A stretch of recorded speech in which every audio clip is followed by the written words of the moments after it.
അവൻ കാതിൽ പ്രതിധ്വനിക്കുന്ന വാക്കുകൾ കേട്ട് ഇരു കൈകൊണ്ടും കാതുകൾ പൊത്തിപ്പിടിച്ചു. പിന്നെ മുഖം പൊത്തിപ്പിടിച്ച് ഉറക്കെ കരഞ്ഞു. എന്തിനാ അമ്മ ഇങ്ങനെ ഒരു തെറ്റ് ചെയ്തത്? അതുകൊണ്ട് എനിക്ക് അമ്മയില്ലാതായി, കുഞ്ഞോൾക്ക് അച്ഛനില്ലാതായി. ഒരു നിമിഷം അമ്മ ഞങ്ങളെ ഓർത്തിരുന്നെങ്കിൽ ഇങ്ങനെ ഒരു തെറ്റ് ചെയ്യുമായിരുന്നോ? മരിച്ചാൽ പോലും കാണാൻ വരരുതെന്ന് പറഞ്ഞതല്ലേ? എന്നിട്ടും ഞാൻ വന്നു. ഇനി ഒരിക്കലും കാണാൻ കഴിയില്ലെന്നോർത്തിട്ടാ. ഇത്രയും വലിയൊരു അസുഖമായിരുന്നു അമ്മയ്ക്ക് അന്ന് ഞാൻ അറിഞ്ഞില്ലല്ലോ. സത്യം പറയാലോ അമ്മേ, അമ്മ എന്നെ കാണാൻ വരുമ്പോഴൊക്കെ കാണേണ്ട എന്ന് പറഞ്ഞിരുന്നുവെങ്കിലും എവിടെയെങ്കിലും മറഞ്ഞു നിന്ന് ഞാൻ അമ്മയെ കാണുമായിരുന്നു. വലുതായപ്പോൾ നമ്മുടെ ബിസിനസ് ഏറ്റെടുത്തപ്പോൾ എൻ്റെ കയ്യിൽ പണം വന്നു തുടങ്ങിയപ്പോൾ ഞാൻ ആദ്യം അന്വേഷിച്ചത് നമ്മുടെ ഡ്രൈവർ ഭരതേട്ടനായിരുന്നു. അന്ന് അയാളോടൊപ്പമല്ലേ അമ്മ പോയത്.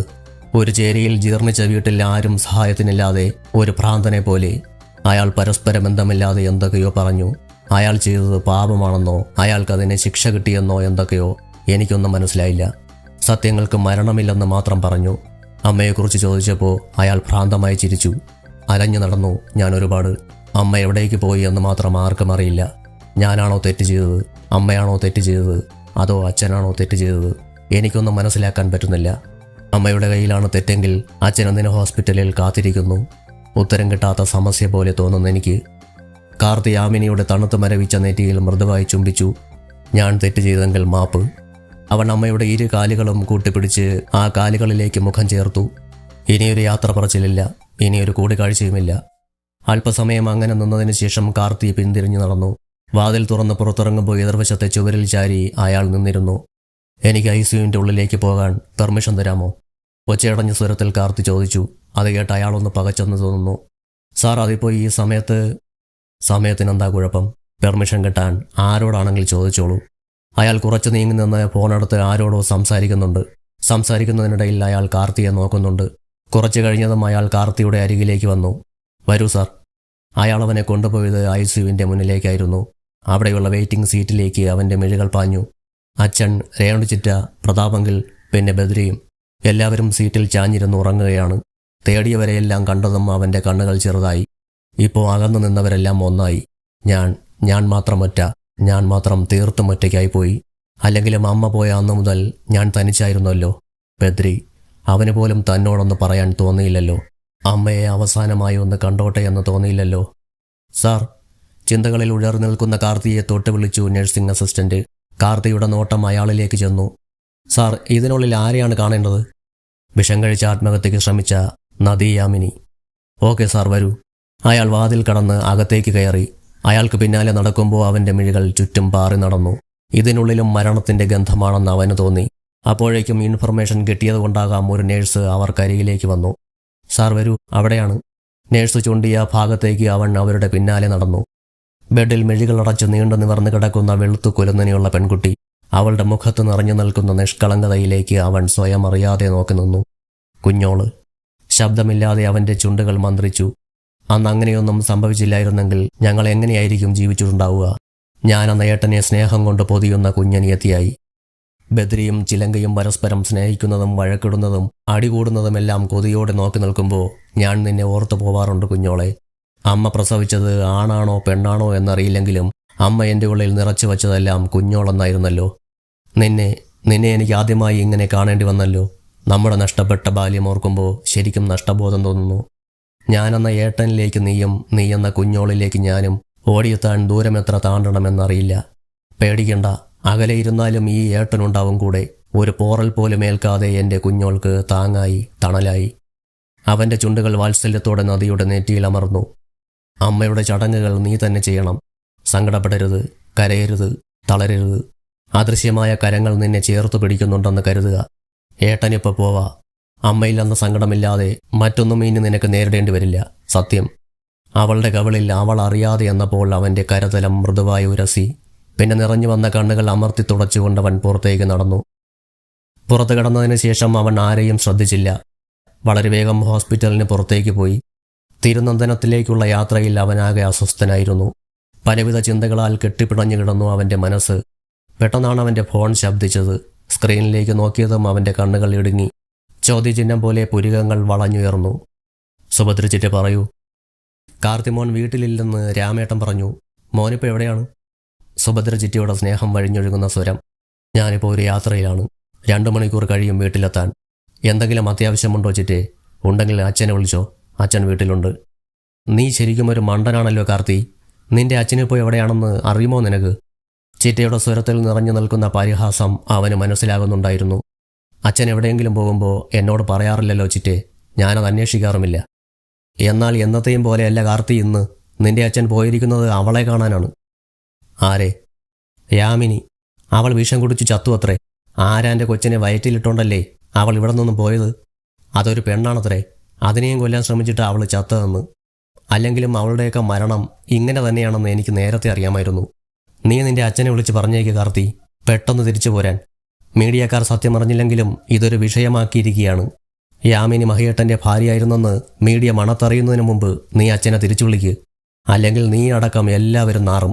പറഞ്ഞില്ലെന്ന് വേണ്ട. സുഭദ്ര ചിറ്റയുടെ വാക്കുകൾ ചാട്ടുളി പോലെയാണ് കാർത്തിയുടെ ചെവിക്കുള്ളിൽ തുളഞ്ഞു കയറിയത്. യാമിനി ചത്തെന്ന്. യാമിനി പ്രസവിച്ച മകനോടാണ് ഇങ്ങനെ പറയുന്നതെന്ന് അവർ ചിന്തിക്കുന്നില്ല.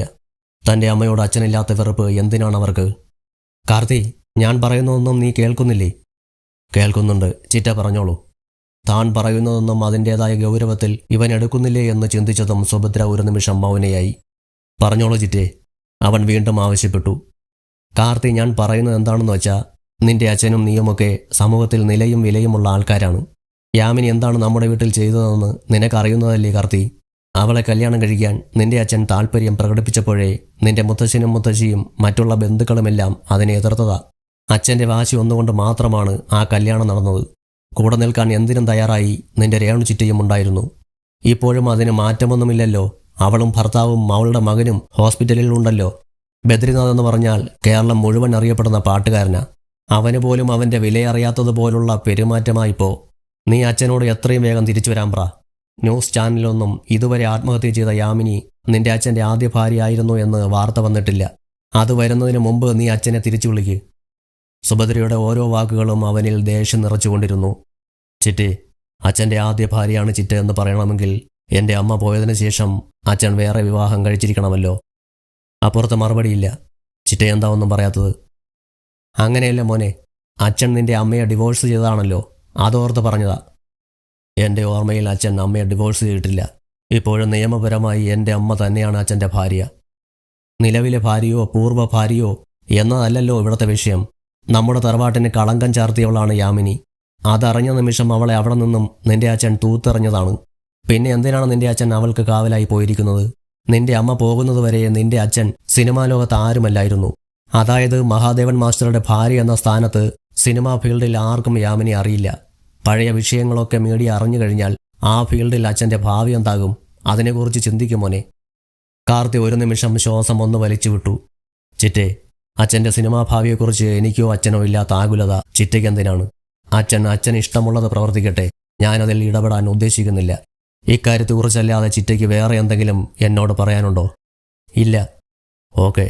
അതും പറഞ്ഞുകൊണ്ട് അവൻ കോൾ കട്ട് ചെയ്തു.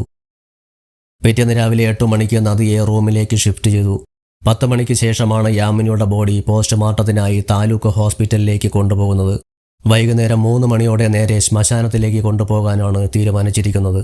ഈ സമയത്ത് ഹോസ്പിറ്റലിൽ നിന്നും നദിയെ ശ്മശാനത്തിലേക്ക് കൊണ്ടുപോയതിനു ശേഷം ചടങ്ങുകളെല്ലാം കഴിഞ്ഞ് തിരിച്ച് ഹോസ്പിറ്റലിലേക്ക് തന്നെ കൊണ്ടുവരാനും തീരുമാനിച്ചിട്ടുണ്ട്. റൂമിലെ ബെഡിൽ കണ്ണടച്ച് കിടക്കുകയാണ് നദി. തൻ്റെ അരികിൽ നിൽക്കുന്നവരെ ഒന്നും അവൾ ശ്രദ്ധിച്ചില്ല. ആരുടെയും മുഖം മനസ്സിൽ ഓർത്തു വച്ചില്ല അവൾ. രേണുകയാണ് റൂമിൽ ബൈസ്റ്റാൻഡറായി നിൽക്കുന്നത്. സത്യപ്രതാപനും അരികിലുണ്ട്.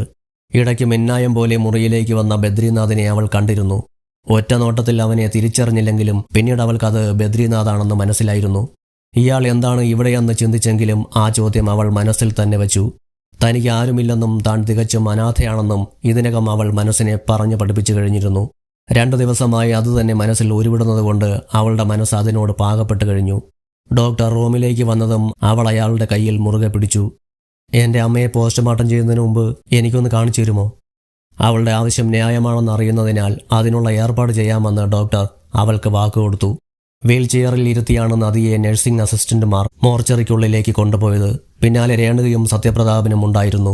മോർച്ചറിക്കുള്ളിൽ മഹാദേവൻ മാസ്റ്ററും ബദ്രിനാഥും നിൽക്കുന്നുണ്ട്.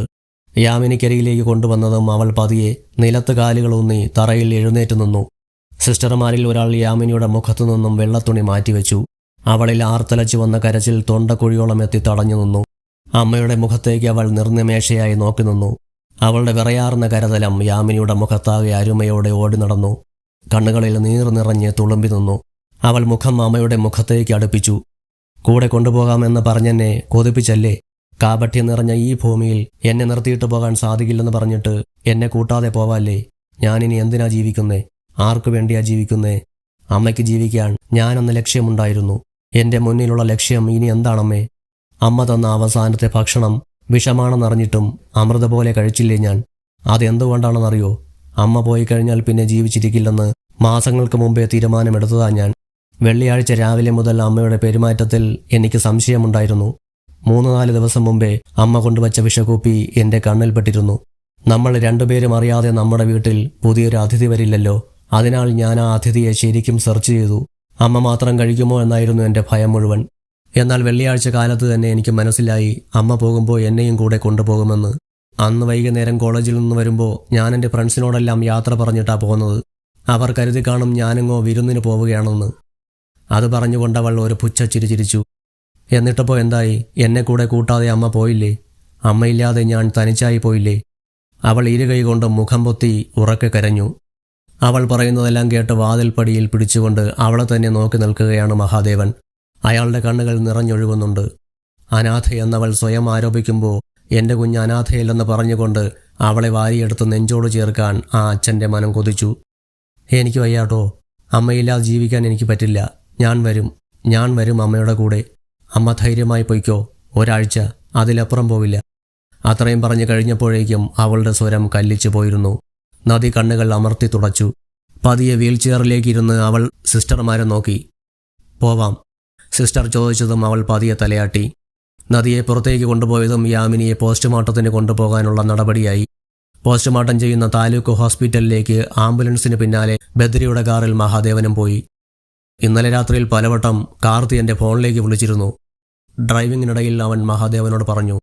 എന്നിട്ട് പുറത്തേക്ക് നോക്കിക്കൊണ്ട് സീറ്റിൽ ചാരി കിടക്കുകയായിരുന്ന മഹാദേവൻ ചോദിച്ചു. ഞാൻ ഫോണെടുത്തില്ല. അവൻ എന്തെങ്കിലും ചോദിച്ചാൽ ഞാൻ എന്താണ് പറയുക? ന്യൂസിലൂടെ അവൻ എന്തെങ്കിലുമൊക്കെ അറിഞ്ഞിട്ടുണ്ടാവും. ആ, അവൻ ഇന്നലെ എന്നെയും വിളിച്ചിരുന്നു. അവനോട് എനിക്ക് ശരിക്കും സംസാരിക്കാൻ കഴിഞ്ഞില്ല. അതിനു മുമ്പ് ഡോക്ടർ യാമിനി മരിച്ചതായി എന്നെ അറിയിച്ചു. പിന്നെ അവൻ്റെ കോളിനെക്കുറിച്ച് ഞാൻ ചിന്തിച്ചതേയില്ല. പോസ്റ്റ്മോർട്ടത്തിന് ശേഷം വൈകുന്നേരം 3 മണിയോടെയാണ് യാമിനിയുടെ ശരീരം ശ്മശാനത്തിലേക്ക് എത്തിക്കുന്നത്. അതേസമയം തന്നെ സത്യപ്രതാപനും രേണുകയും നദിയെ കൂട്ടി അവിടെ എത്തിയിരുന്നു. സുഖമില്ലാതിരുന്നിട്ടും അവൾ തന്നെ അമ്മയുടെ കർമ്മങ്ങളെല്ലാം ചെയ്തു. നിനക്കൊരു ഏട്ടനുണ്ട്. അമ്മ അവസാനം പറഞ്ഞ വാക്കുകൾ അവളുടെ ചെവിയിൽ മുഴങ്ങി കേട്ടു.